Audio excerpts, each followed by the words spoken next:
Hey, I'm Dave Watkins, Watkins Films. Now I'm going to concentrate here on the next few reviews that I do on a few films that take place on Thanksgiving or around Thanksgiving. Now, Thanksgiving is a holiday that's often it's not necessarily forgotten, but they don't make a lot of films about it because they concentrate on Halloween, which leans more towards horror, or Christmas. Now, Christmas is very similar to Thanksgiving as far as the family gatherings, and they gather to eat food. So you kind of have that happen at Thanksgiving and at Christmas. Now, the one we're going to talk about today, and I'm sure this is the one that most of you would consider to be the best Thanksgiving film. This is what I consider to be the quintessential Thanksgiving movie, and that is Planes, Trains, and Automobiles, starring Steve Martin and John Candy. It was directed by John Hughes. Now, John Hughes directed a lot of really awesome films in the 80s. This is a 1987 comedy road trip film. It's about two guys that get stuck together, and we're going to talk about the plot here in just a few minutes. But John Hughes directed other awesome films like Ferris Bueller's Day Off. He also wrote a lot of like films you're probably familiar with, like the Home Alone films. I think he was responsible for maybe the first three of them. John Candy, who co-stars in this film, and he's an Uncle Buck, who John Hughes directed that one as well, and The Great Outdoors, which John Hughes was an executive producer. I think the first time I ever saw John Candy in a movie, it was The Great Outdoors. Now, they really need to do an awesome 4K release of this film. I think it's really one of my favorites, and it's probably because it was one of the first ones I saw. But he's very likable in this film, and he kind of plays in Planes, Trains, and Automobiles. He plays the kind of comic relief character. In this one, he's kind of the straight character. In Planes, Trains, and Automobiles, Steve Martin plays the straight, kind of uptight character that encounters John Candy's character. So let's go ahead and talk about the plot, and we'll try to make it very simple. But so basically, Steve Martin's character is he's kind of uptight. He's on a business trip, and he wants to get home for Thanksgiving. He's in a business meeting. It goes overly long, and by the time he gets out, his coworker's like, there's no point in even trying to make that flight. It's not going to happen. I'm going to get on the one tomorrow. But Steve Martin's character insists on going anyway. His character's name's Nil, and so he rushes to get to the airport. But there's an awesome scene and a cameo from Kevin Bacon as he goes out to try to get a cab. He looks across the street, and Kevin Bacon's over there, and they both see a cab that's available, and then they race for the cab, and it's a pretty awesome scene. Now, Kevin Bacon is more of a cameo in here. He was in one of John Hughes films that was shooting around the same time. I think it's called She's Having a Baby, and so he gets a pretty cool cameo in this film. But it's eventually he trips over like a luggage that's in the middle of the road. Steve Martin does. He almost gets ran over by a car, and then he looks up, and Kevin Bacon steals the cab and gets away with the cab. And so he gets up, and then he sees a trunk on the ground. It's that's very identifiable. Later on, he finds out it's John Candy's character's trunk, and then he goes to get another cab. Apparently, getting a cab is a big situation in New York. He gets to another cab, and another guy's already there about to get in it.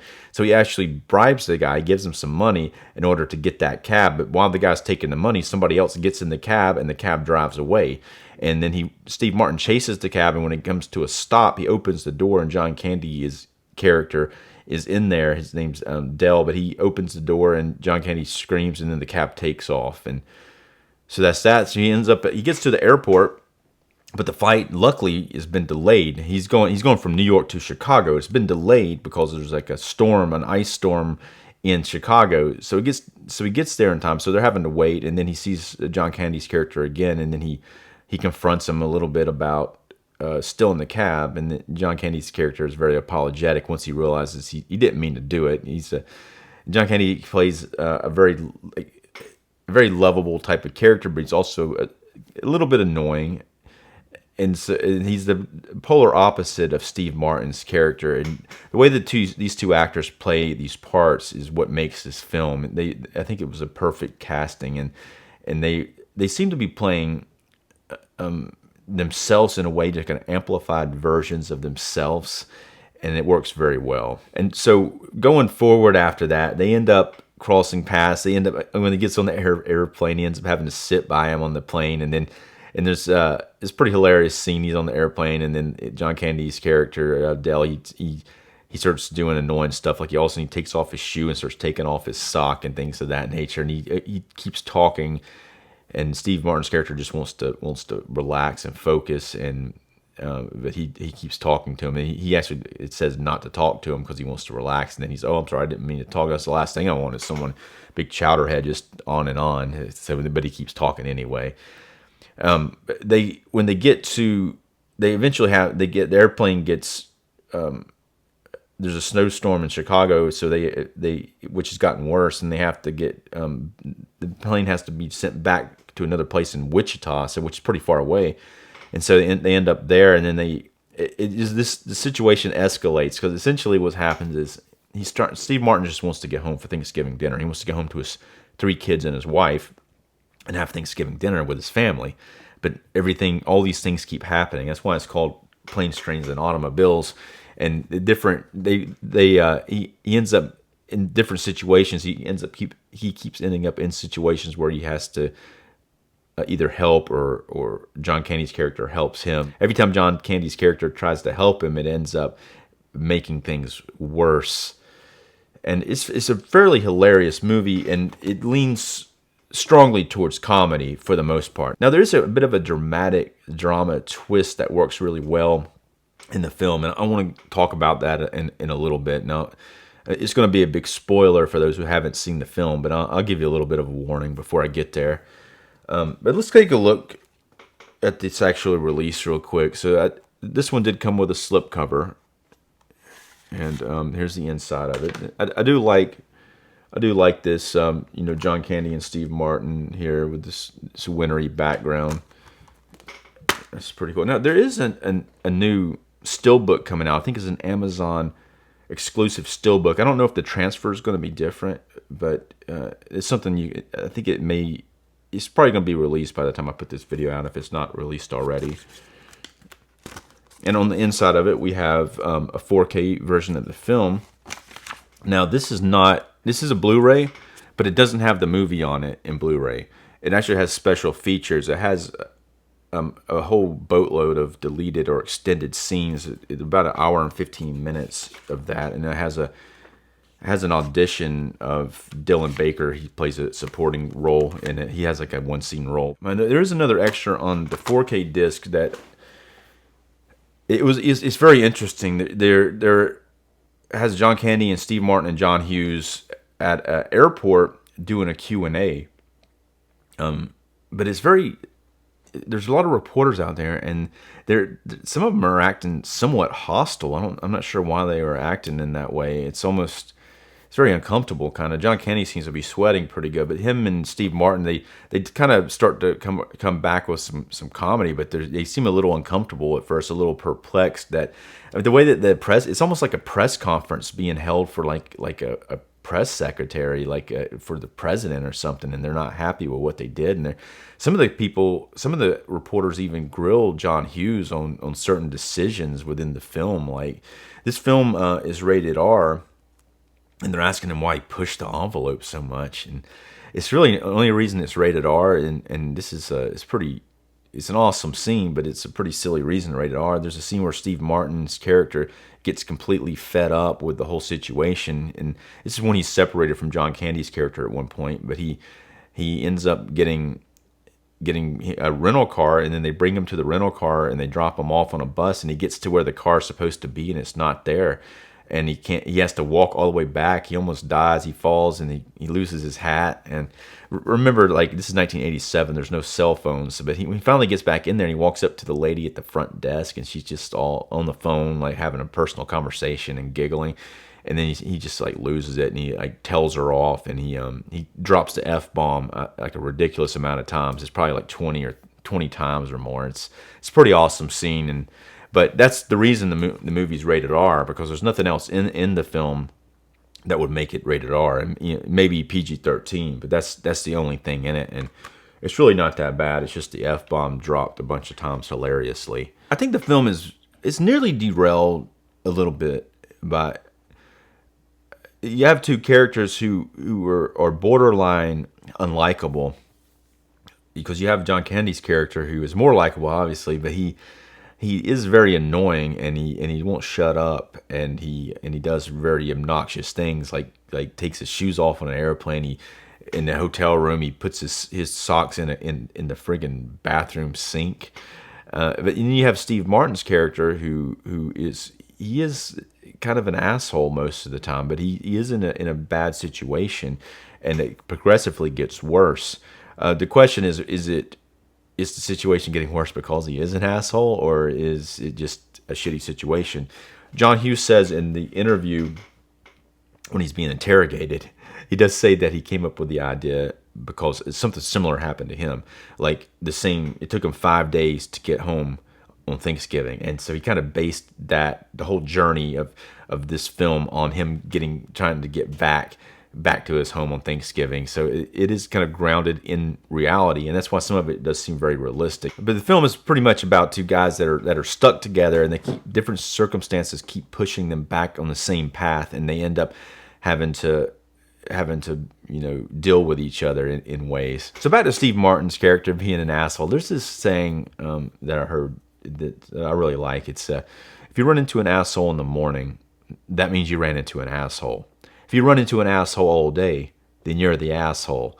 So that's something, if you get in a situation when you're having a bad day and things are just going wrong, sometimes it's a good time to kind of reflect on yourself and check yourself and make sure you're not the one being an asshole, and make sure you're not the one being angry. But of course, he has every right to be angry in these circumstances. But there is a scene earlier on. It's probably about 30 minutes into it where I think he's a little too angry at that point, because the anger when he tells the lady off at the airport, that's the part where he should hit the wall. But it's a very awkward situation. He goes back to this hotel. John Candy's character, Dell, he basically brings him to this hotel. They're going to have 2 rooms, but they only have 1 room available. So they end up having to sleep in the same room, and then there's only 1 bed. So it's very awkward. And then they end up having to sleep in the same bed, and then John Candy's just being obnoxious. He's gargling and doing all this weird stuff in the bed. So Steve Martin's character jumps out of the bed. He's flipping out. He's going to leave. And they get in this big fight, and Steve Martin just completely like tells him off in a very mean and spirited way, and that scene's kind of tough to watch. And he doesn't do it just a little bit. It's almost like he was ad-libbing stuff, and it goes on for a very uncomfortable amount of time, and it's very mean. And John Candy's character is very hurt by the whole thing, and he's like, and then at the end of it, John Candy's character Dell, he says, "You know what? I like me. My wife likes me. If whatever, sort of, pretty much." And then Steve Martin's character Neil feels bad about it, and then he kind of lets it go. But it's that sort of thing that almost in some ways derails the movie, and it's a very thin line that you're dealing with here in a film like this, between making the characters unlikable and making them relatable. I think a lot of people can relate to these characters. Most people have probably both types of personalities, or one or the other. But it's really the actors who make the characters so endearing and make them likable. What they bring to the characters is fairly an amazing chemistry between Steve Martin and John Candy.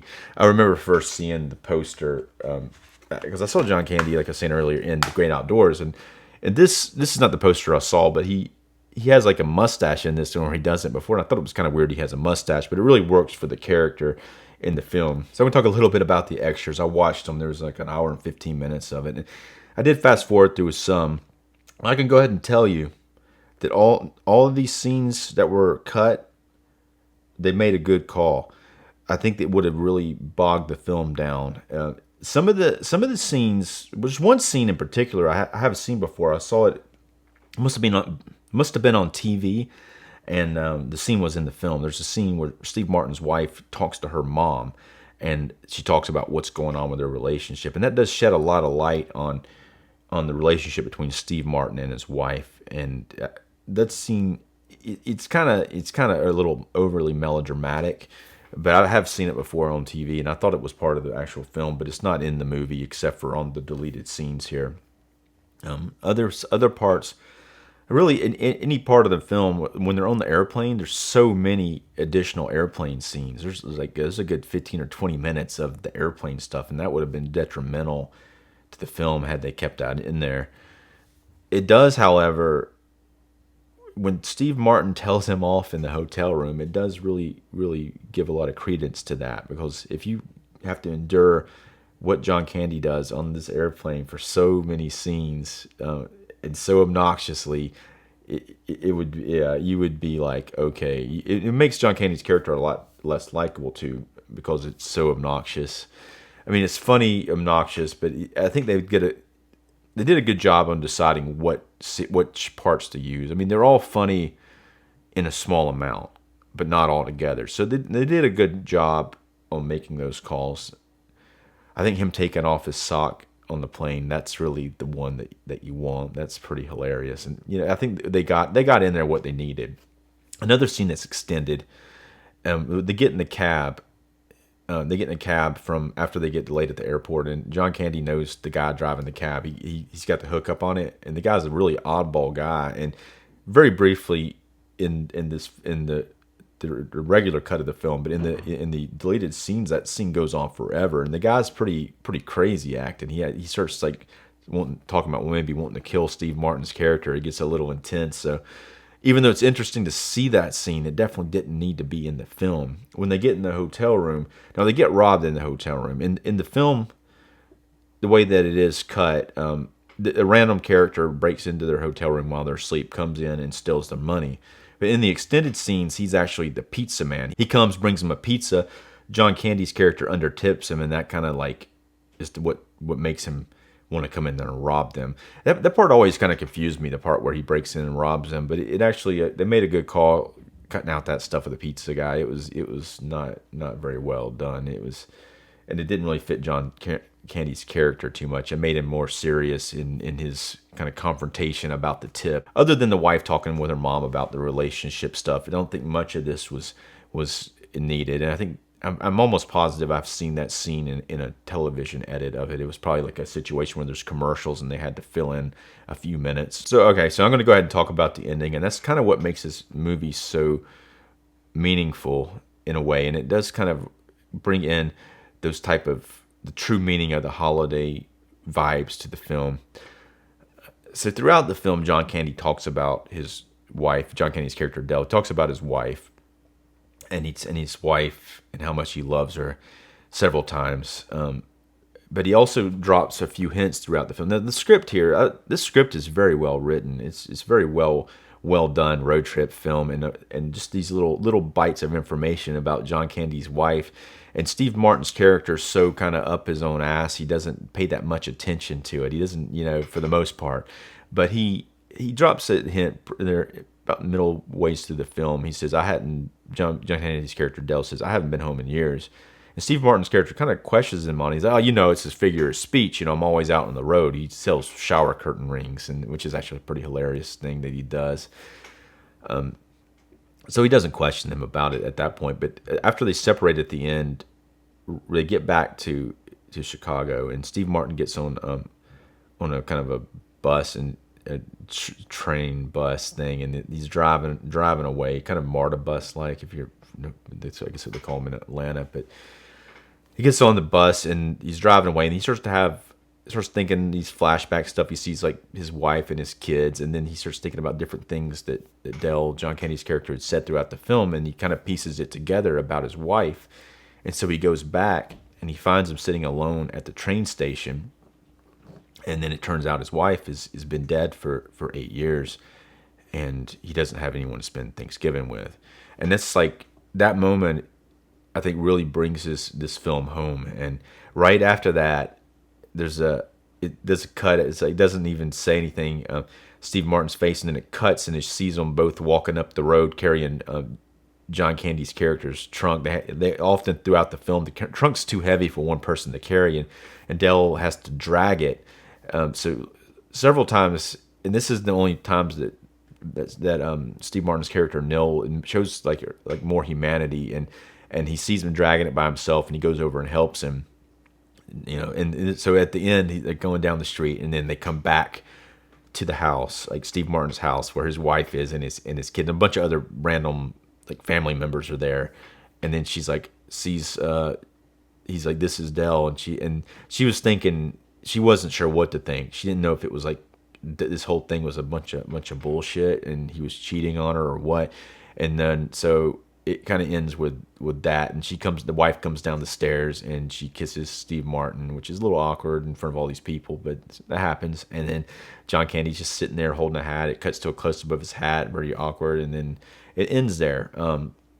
I do have a suggestion about how to end it a little bit better. I do like the ending. I like it that they come back to the house, but it's very awkward that all that happens there in the foyer of the house. I think they really needed to bring it home all the way and have them sitting at the table eating Thanksgiving food with John Candy's character laughing and everybody's like enjoying his company. That would have been a cool way to end it, but I don't hate the ending here. I just think it was a little bit awkward. It's still very, very well. It's still a good scene. I just think it needed like a little bit more, like maybe another minute or less. Real quick about the transfer on this. I thought it looked pretty good watching it. It is a 4K. It doesn't stick out as a stunning 4K transfer, and you don't. I almost feel like there's some of the detail is missing. Like they had to do some edge enhancement, or what do you call it, DNR. They had to, and I've read some stuff about it. People seem to think that they had to do some to remove the grain. You know, a lot of times when you remove the grain, you lose detail within the shots. Looking back on older versions of the film, even like the Blu-ray, the same sort of stuff was done, and it's probably something to do with the original master. I don't even know if in order to get this looking the way that it should, you'd have to go back to the original master, and it may be a problem with it. Not to say that it looks horrible, and if you're watching the film, you're not going to be thinking a lot about this. I think it's such a well-written film, but I will say the extras here on the other disc are all from VHS tapes, are the really bad elements, most of them, and it looks terrific. And it makes you think, even if you see a part of a scene that's in the film, it makes that part of the scene seem bad. So maybe the extended scenes may not be as bad as they seem just because you're looking at it in a very bad quality. Anyway, I really love this movie. It is, to me, the best Thanksgiving movie available at this point, and probably the quintessential Thanksgiving film. I'm going to give the movie 4 stars. I'm going to give the transfer 3.5 stars. It could have been better. It's not horribly bad, but it doesn't stand out as a stunning 4K as it should. Now I do like this slipcover. This is not a sticker here. This is like really on there. So I do like the way that this looks. And anyway, let me know what you guys think about this film in the comments below. And if you haven't done so already, go ahead and like this video, subscribe to my channel. I'm Dave Watkins. Thanks for watching.